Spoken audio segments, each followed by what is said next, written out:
Welcome to Cannabis Health News Magazine. We're here today with Brian Vicente from Sensible, Colorado, and he's going to be talking about Initiative 64.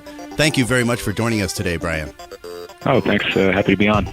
Well, so as we all know, in Colorado, we've been very progressive in the movement toward medical cannabis, as well as now we see a hemp bill that is out there, HB 12-1099. And a couple of things are going on. We have 3 other initiatives, it looks like, that are coming into play. I know they don't have enough signatures yet. They're just starting the signature drive. But we have, if I get this right, 65, 70, and then there's 40, if I remember right.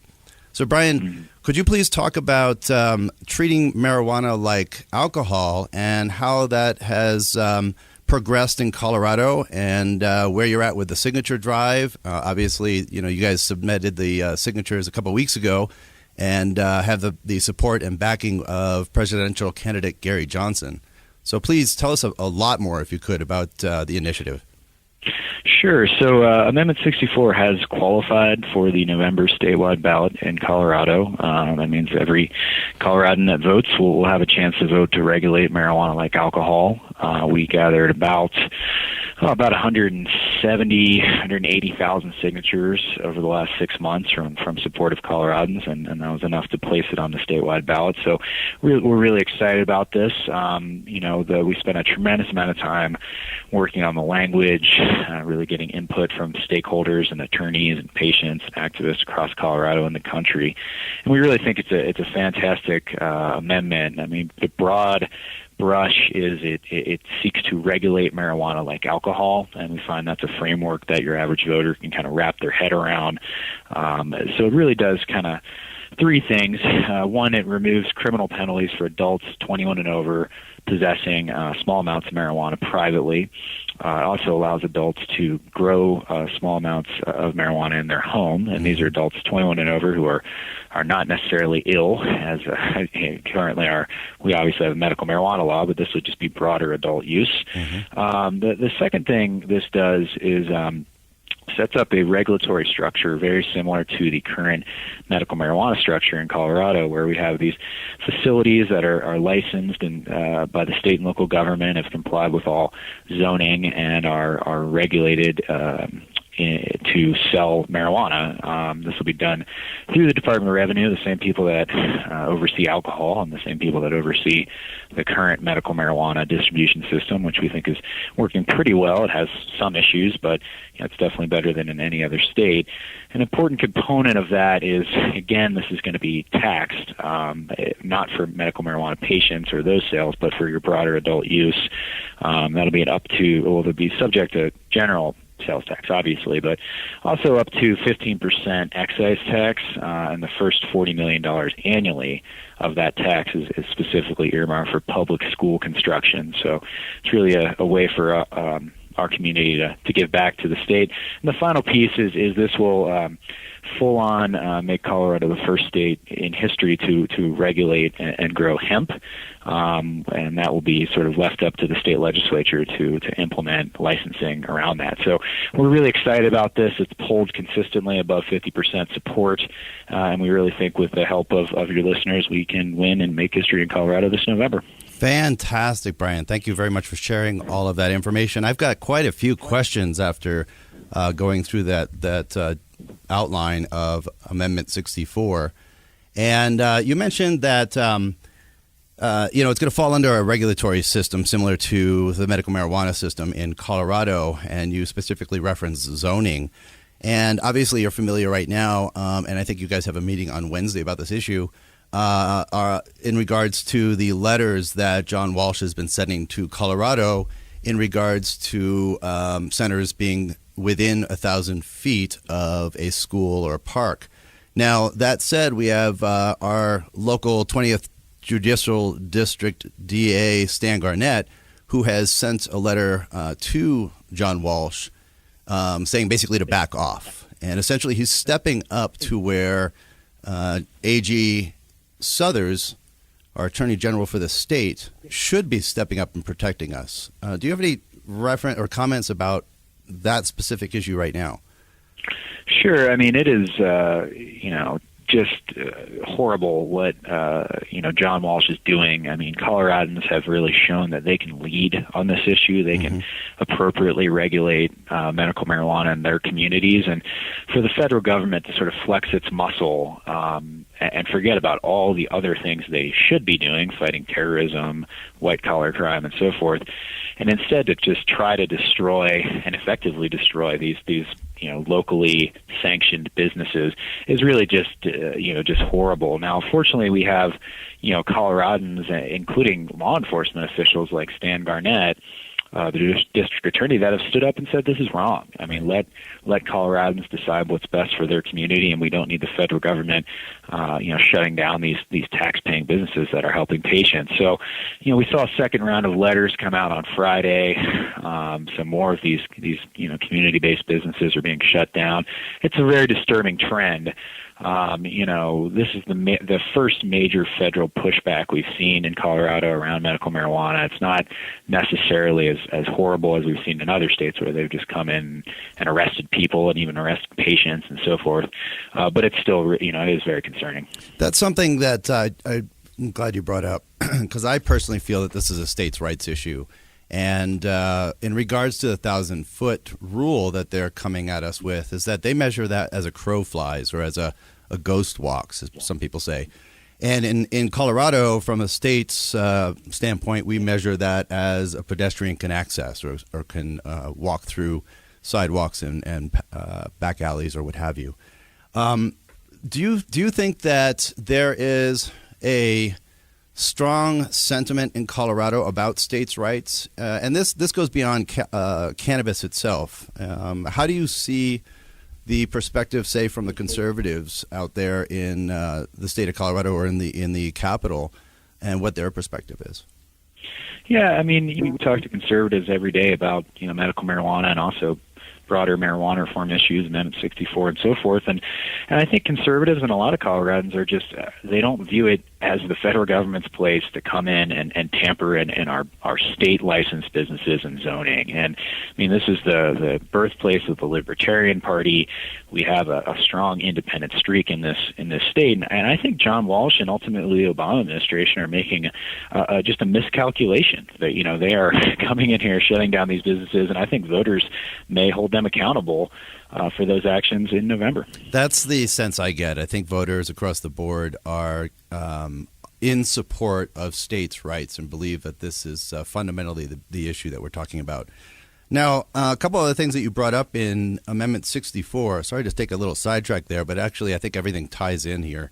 You mentioned the taxing of cannabis in terms of sales tax and also an excise tax that would help support a bond, a $40 million bond, or put $40 million toward a bond, I think it is, to build public schools. Now, my question is, and when I first read this, I immediately thought of the Tabor Amendment.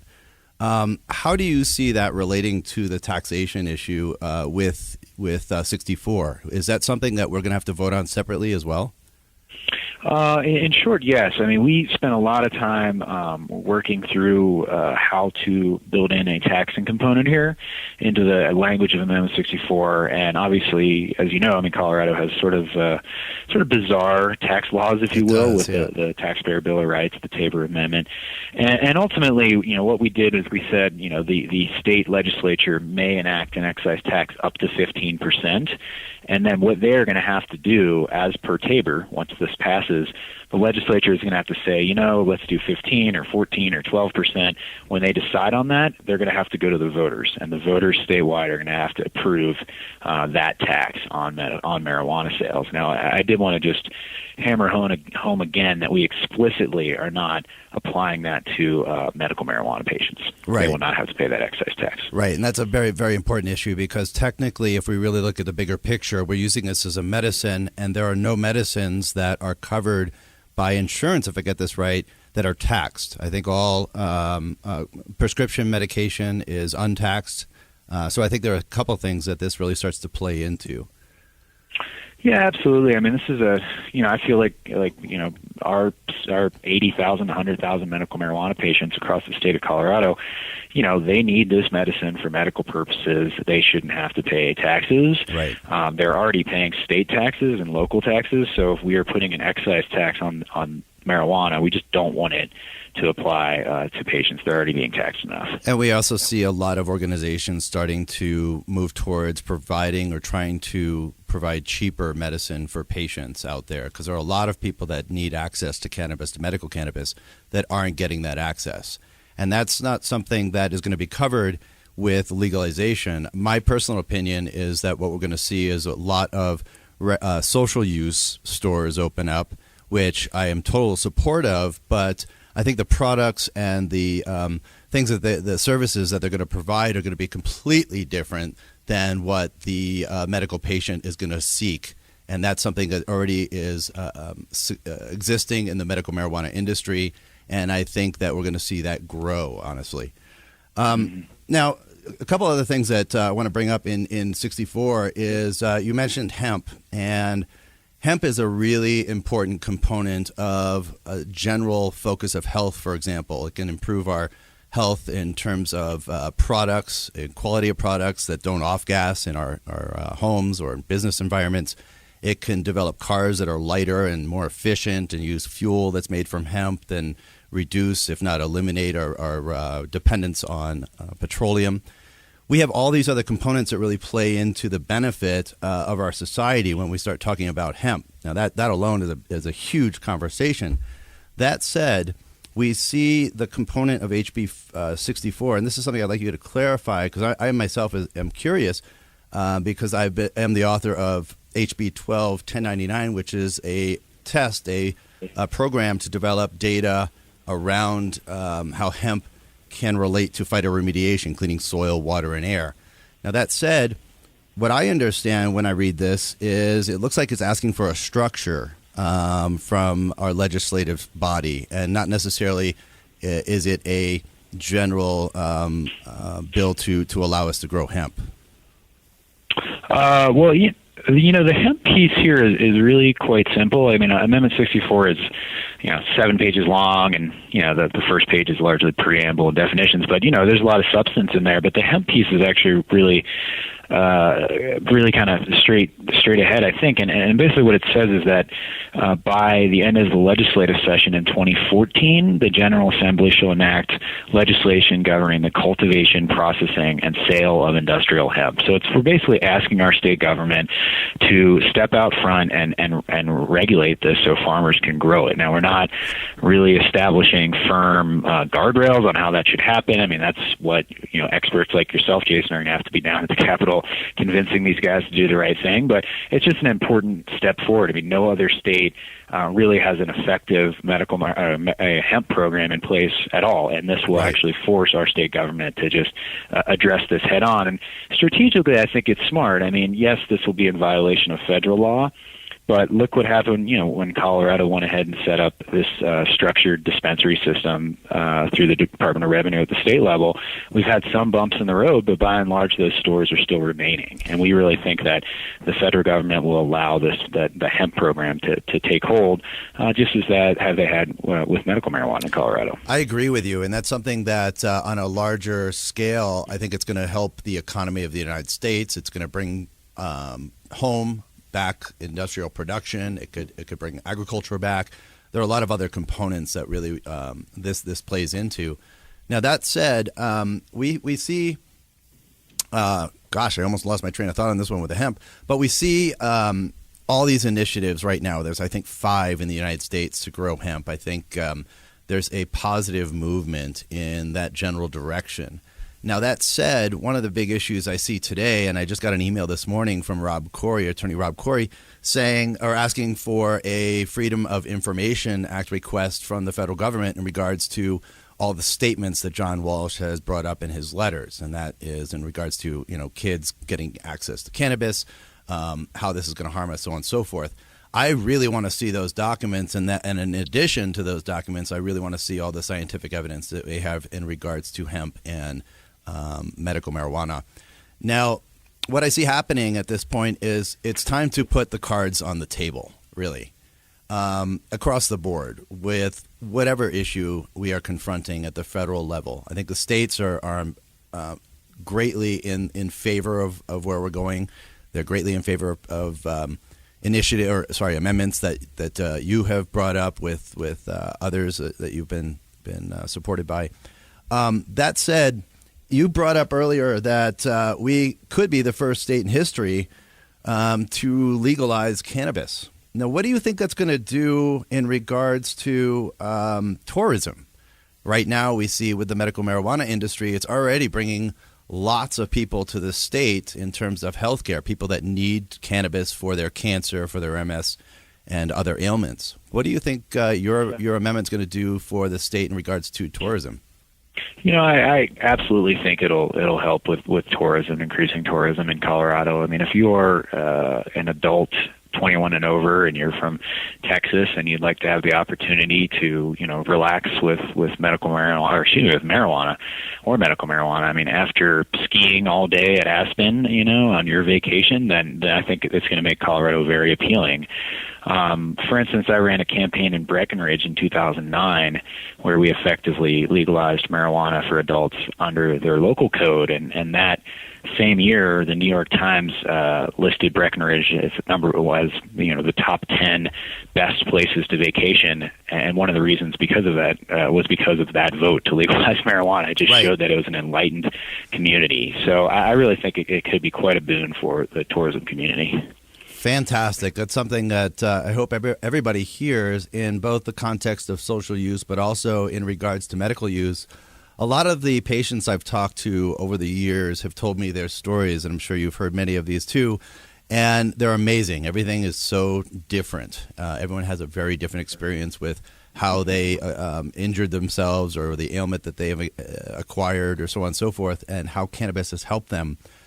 One of the interesting things I see is a lot of people on the negative side, the naysayers of cannabis use, will look at the sports, the sports people, the athletes, and say, hey, you guys are fit people. You have no reason to use cannabis. And I think if we look at the bigger picture, I've had a friend of mine, and I'll just give you a little story here. I had a friend of mine that had a ski accident on the slopes and got hit by somebody. It doesn't matter if he was a snowboarder or a skier or a telemark skier or what have you, but he got hit. And he got up. He had a minor concussion. He was okay. He skied down. And 2 days later, he had a stroke. And what had happened is the collision had knocked loose a clot that had then obstructed his brain a couple days later. That said, he was a cannabis user. And the research I'm starting to see out there shows that cannabis is a neuroprotectant. And what that means is that when our brains encounter trauma, if we introduce cannabis into our brain at that moment, literally within seconds or minutes after an episode, and if you go to the doctor, you usually are up to a couple hours before you get actual medication or attention.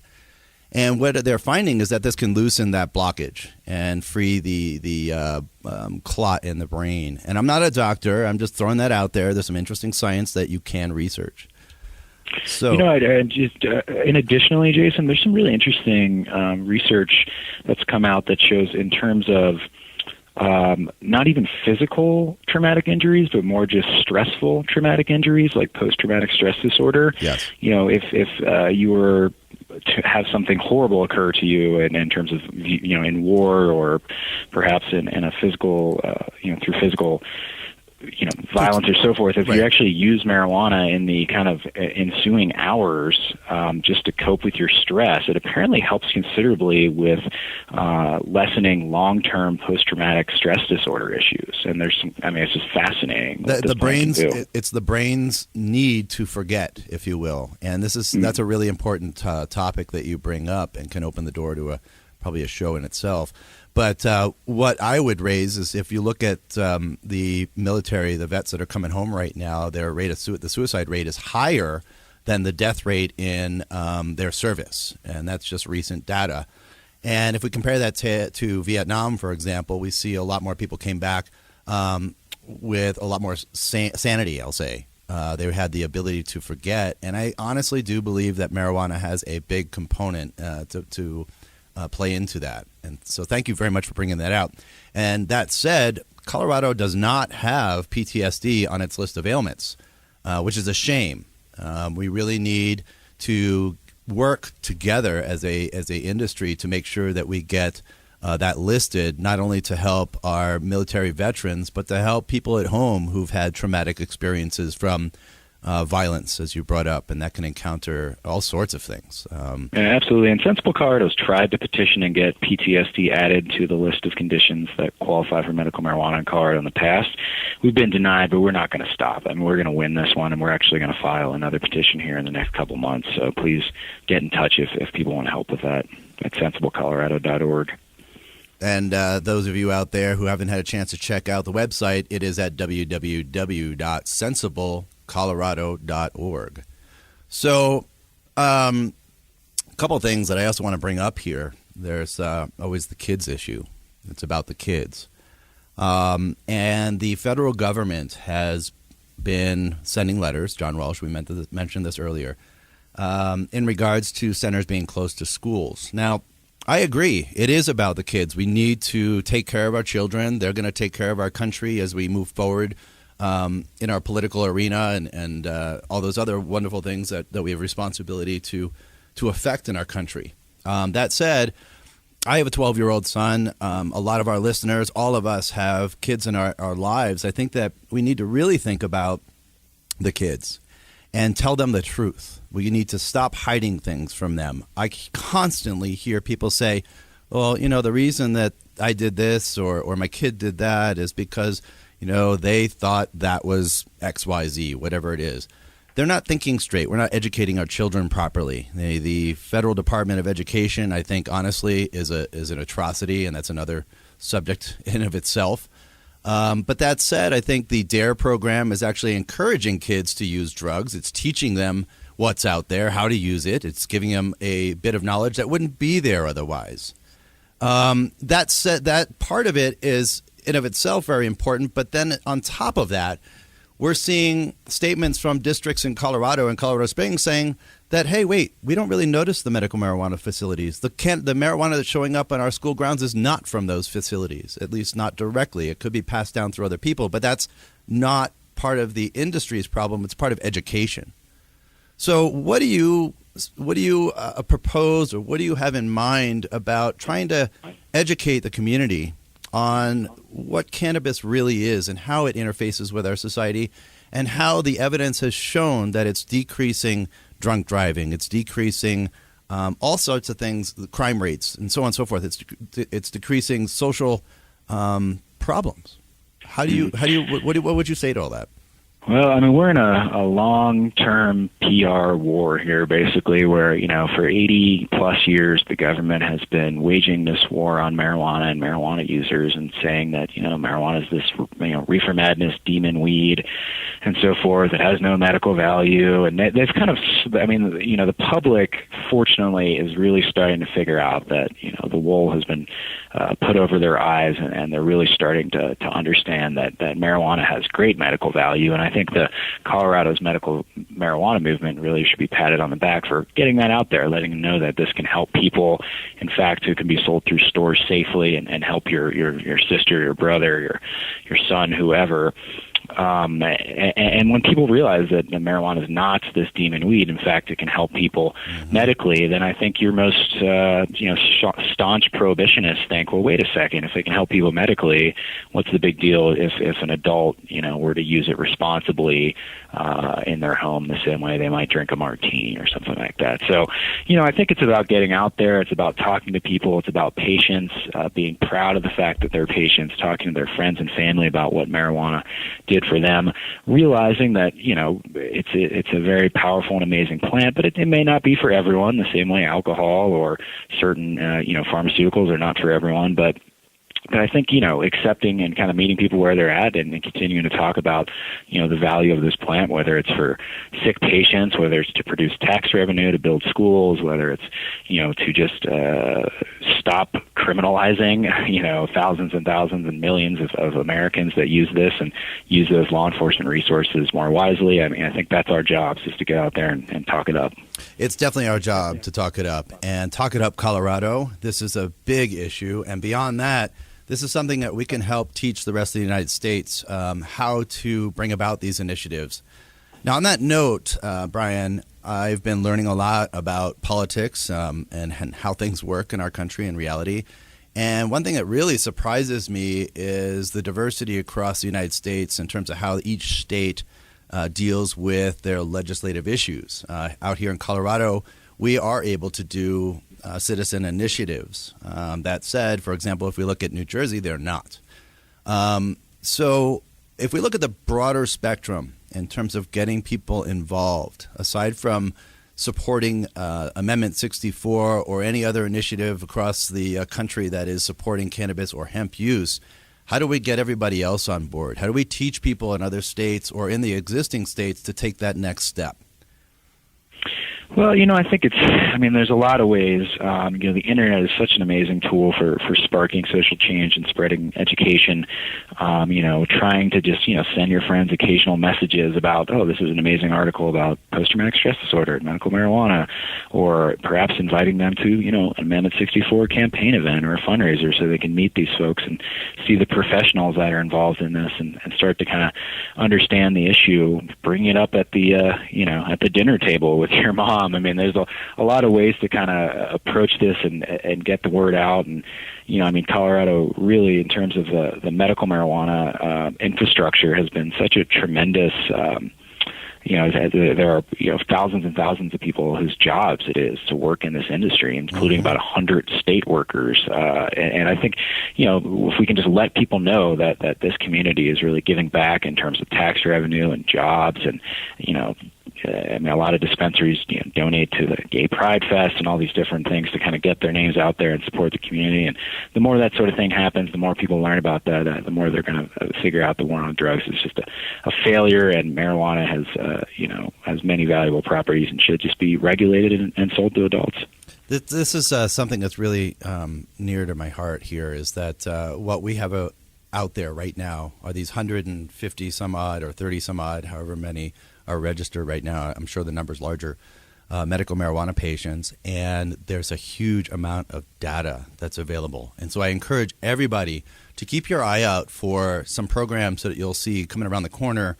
One of them is Enigami Systems, I think is the company that I remember, that is working on a patient symptom tracking software, which will allow us to step past the framework of thinking that we need those double-blind studies, but we could actually assemble this data out there. And so those of you who are skeptical of the industry and say, oh my gosh, there's 150,000 patients out there using cannabis all of a sudden, it's not all of a sudden. We've been here for a very long time. We just finally have stepped out of the proverbial closet, if you will, and feel comfortable because we have a structure of legislative rules and regulations, the amendments, and now Amendment 64 that we have an option to vote for coming this November.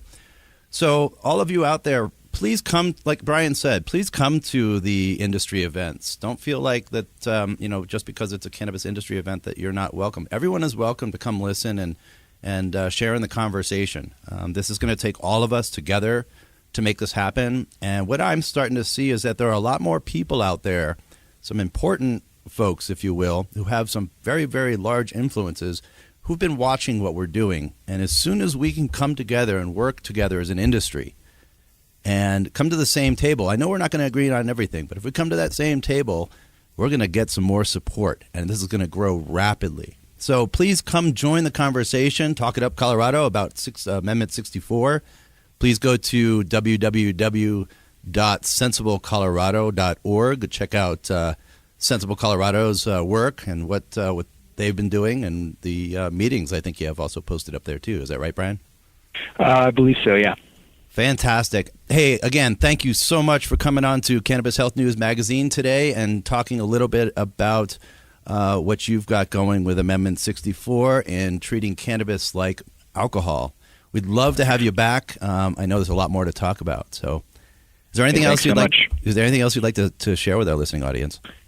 I just, really encourage people to get involved. I mean, this is a crucial time in history, and really you can be a part of helping to make Colorado the first place really in the world to regulate the sale of marijuana to adults 21 and over. So, regulatemarijuana.org is the campaign website. Jason mentioned a couple other great websites to check out. So please just don't hesitate to get in touch and do your piece. Great. Thank you very much, Brian. And just a quick note, this Thursday, the 29th at Haters, it's kind of funny the name of the club is Haters, spelled a little bit differently. But in Denver, we have the One Love event. We are supporting Jason Boehner because his case is also another critical issue that we need to come together on. So I hope to see you there, at least maybe Josh or somebody else from your organization. And let's keep this momentum going. Thanks again, Brian. Thank you. All right, everybody, and we'll catch you in a little bit on Cannabis Health News Magazine. What's up, everybody? This is J-Dub. And this is Dustin with the Weed Pimps. We're just coming to let you know that we have a shop open at 62A Mount View Lane, and we're here for all your wholesale needs. We're ready to fill your store's shelf. We have Weed Pimp and Green Monster Glass. We have Ganja Girl, Dope Stars to keep the moisture in your meds. We're straight out of Colorado Springs. We have all your custom screen printing needs. Give us a call. If you'd like an appointment, we'll be here for you at 7 a.m. or late at night. 719-375-1561. Don't forget to check us out. Coming up, we're going to be at the Patients Out of Time event, Wednesday, March 14th, 5 to 8 p.m. at Jake's Food and Spirits. Then you can catch us at the Freedom Festival on 420 right here in Colorado Springs at America the Beautiful Park. After that, we will be at the High Times Cannabis Cup on the 21st and 22nd of April. And you can also like us at We Pimp Clothing on Facebook and follow our YouTube channel, WPTV JDub. Don't forget to always take big rips and have even bigger dreams. Are you a runner? Are you a runner who supports marijuana legalization? Run on Grass is a group of athletes actively seeking to change our marijuana laws. We speak the truth about cannabis, bringing the message through our feet to new ears. Check out runongrass.com to find out more about us, our events, and how to join up or how to sponsor a runner. If you're in the Denver area, please join us for runs or start a group in your area. Running not your thing? Any sport can do it. On grass. Runongrass.com. The law offices of Edson, Maton, and Matz provide criminal defense, medical marijuana defense, and advice about setting up and running medical marijuana centers, optional premises cultivation operations, and infused product manufacturing businesses throughout Colorado. With offices in Denver and Aspen, we can offer assistance throughout the entire state of Colorado. Give us a call at 303-831-8188. That's 303-831-8188. Or visit us online at warrenedson.com. Experience the healing power of flowers at the 2011 Best Meds Competition winner in Colorado Springs. Canna Caregivers off North Academy Boulevard and the Canna Center on Power South of Constitution. Call us at 719-597-6685 or 719-597-9333. Mention you heard this ad on Normal Radio and receive half off any CC concentrate purchase. I'm Gary Johnson, and you're listening to iCannabis Radio, and I want to say, talk it up, Colorado. Welcome back to Cannabis Health News Magazine. Thank you very much to Brian Vicente for joining us on the show today. There's a lot to be said about all the different initiatives, and Amendment 64 is a big one. We have in the studio with us now my cousin D, and no, you're not my cousin D, but you are my cousin D. So you make some edibles. And Daniel, the D, You make some pretty potent edibles. I actually, as a patient advocate, I really appreciate what you make. And those of us out there that really need that potent dose, you've accomplished that. And so props and big ups to you and your product. It tastes good. It's not like this overburdened cannabis thing. So not to rattle on, I do have another side of that story. So welcome to the studio, Daniel. Well, thank you for having me. Absolutely. So, you come into the studio and we've got, crazy things going on and you're barefoot. And Yeah. I thought that was awesome. It's a beautiful day out here in Colorado. And to see that is phenomenal. So I'll have to join you, in the next couple of days here. I'll polish my nails or whatever I have to do to get my feet I'm bearable. looking at the country toes too. Like I've got You got the tan going on already. Oh no, that's just dirt. Okay. Oh, No, I'm dirt. just kidding. So that said, what you really have created is a phenomenal product. Tell us more about My Cousin D and how it's baked with your love. I saw that on your card. Okay. Well, I don't know. I guess everybody calls, adding the obvious product, the love, baked with love. And I love to bake on a normal basis. A couple of years ago, somebody gave me some product and said, "Can you combine the two?" And so those of you that are listening, that are new listeners out there, product is medical cannabis. It could be trim, it could be flour. So I'm sorry to jump in there. No. But you are a great baker. So how did the two come together? I just had somebody that my private caregiver, he, was asking some of his patients there if they would bake, and well, sure. I gave it a shot, and it was easy. It was just a couple basic things and replacing this for that, and a lot of people have secrets in the industry. Do you have your own things, or that there you is keep no secret? secrets. That's why nobody wants to tell you how to do anything. So, are you one of those people who likes to share your recipe? I tell everything. Good. I use the regular cookie recipe that I've used since I baked a cookie as a child. Fantastic. And I just replace this for that. Right. It's all about just making your basic products that you're going to infuse whatever with. Once you have that, you just make it in whatever strength. Mm-hmm. And then just replacing. So on other shows, on Cannabis Health News Magazine, amongst the others on iCannabis Radio, we have talked about how to make butter infused with cannabis, oils infused with cannabis, glycerides, and you're going to hear more about all those specifics. But what you have is, again, very potent. And I appreciate that. I can eat one of those cookies and I don't have to worry about my pain levels, my muscle spasms, my appetite increases rapidly. I don't get nauseous. I do have my concerns, and one of them is that a lot of people who are new patients or new to cannabis, or that said, a lot of people in our general society, they just want to be like others, right? Hey, I can take 2 aspirin just like, my doctor told me and you do too, or, I'll eat a portion of this, that, or the other thing. Unfortunately, our portions nowadays in America for food are massive. That said, what happens, what do you do? And I have my own little kind of theory about this or answers. But what do you do when someone eats one of your cookies that probably could have eaten an eighth of it? Embrace the experience is what I tell them. It's too late, Well, when you're smoking and you're medicated, you can stop. But if you've ate it, it's gonna stay in your system for a couple hours. It's in your system from entry to exit. Yeah, and so the one thing about that is stay calm for sure. You'll be fine. You'll be fine. Lay down and go to sleep, and you'll have a great night. Yeah, a lot of times, some people say they can't sleep. They get a little bit of anxiety. And one thing I've been learning, and this is still anecdotal reference, but I see that if people eat a little bit of chocolate or some sort of, I think cacao nibs might be another one, it helps mitigate and reduce that anxiety feeling. So there are other things out there that people, try as home remedies, but definitely don't worry about it. I have my basic munchie ritual. I go salt to sweet, and then I'm down. And And then I'm not stoned anymore. Yeah.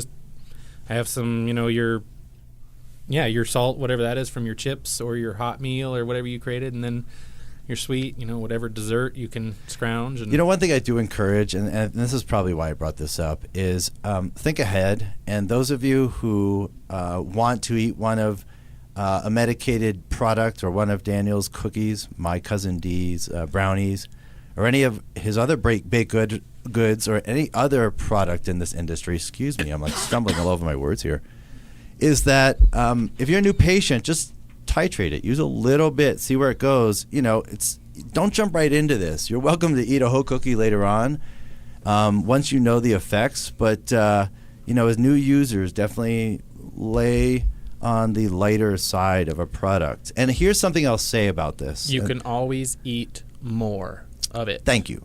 You can't eat less. You can always eat more. So a lot of people are going to ask, why the heck are these things so potent? Because of the friends and acquaintances that I have that have similar, or of what I would call equally, I guess on the form for medical marijuana, one of the top 3 excuses, let's say, where they need high doses. So cancer, pain, muscle HIV, spasms, anything HIV. like that. Any of the big ones where, literally they've got it, if they're smoking something, they're smoking concentrates, Interesting. It's interesting how you said excuses. Do you think that people should have access to medical cannabis for all purposes? Oh, absolutely. That was just no, I wasn't. My lack of bad grammar or how. That's okay. I totally understand. No, I don't mean it in a bad way. We all know that it's good for anything from headaches to PTSD, which to is whatever, the big one, which we're not allowed to have. To whatever. It's like there's, depending on how you're using it, from a topical lotion for joint pain to and that's why I pointed that out. Knowing who you are, I just wanted to make sure everyone else understood that he's not saying excuses like it's a joke. He's just saying that instead of using the word like ailments or other qualified ailments in the state, it was just the way he speaks, the way he is. Yeah, I'm just barely getting into using the word medicate without having to think about it now. Yep. That took a couple years before it was like, let's go get high. Or going from marijuana to cannabis. I've started using the word cannabis now, and I get really, really offended when I see the word pot in the Denver Post all the time. And then you walk into like King Soopers or something, and there's that guy there. He's about to try and stop me and sell me the Denver Post. And I was like, I want to give you a piece of my mind, but I'm just going to walk away. And he's just trying to sell the Denver Post. I know, and I know he has nothing to do with that, but it's just... You know what? They have some great photographers. Joe Amon is a great photographer there. Yeah, I met him. I haven't seen him in a while, though. He's been doing, from what I understand, following sports stuff. That's what he really focuses on. So, not to sidetrack there, but back to your product. Where can people get your product in the centers around Colorado? Currently not. I used to work for a place that I left. Mm-hmm. I got an offer somewhere else. A little sabotage happened, and that was There's a lot of infighting in this industry. That aside, But don't worry, I'll be okay because I'm already being pursued. You make a really good product, and that's why I wanted to have you in here, because I knew your situation, and I know you make a really good product, and I really hope that people reach out to you, and if it's okay, I'm going to read your telephone number off your card here, but definitely reach out to My Cousin D at 720-422-1420. 420. I like that. So a lot of you out there know where that's coming from. Or you can also contact My Cousin D on Facebook or My Cousin D at Gmail. I bet you if you just search on the internet, you'll find My Cousin D. I'm most likely to respond quickest on Facebook. Okay, so that's good to know. So we really want to encourage people to reach out to you and test your baking skills. As a MIPS owner, if you're out there, or a center owner, give My Cousin D, Daniel, a call and see what he has to share with you in terms of ideas, in terms of quality product, and in terms of potency. Again, I really, as a patient, and I'm speaking from a patient perspective, is you make a product that does nail it. So thank you. And I hope we have you back here, hopefully in the next couple of weeks, maybe even shorter than that, with some great news. Hopefully. It's I'm not saying, what the exact deal is because I don't want to repeat. No, you can't talk about stuff when it's in the Yeah. flow. You got when it happens, and you go, yeah, I did that, and here it is. Yeah. I know how that is. So, Yeah. thank you very much for joining us in Cannabis Health News Studio. This is Chris Custer, our producer that's been producing our shows here. So, thank you very much, Chris. And we will catch you all very soon. Thanks again for listening to the earlier part of the program with Brian Vicente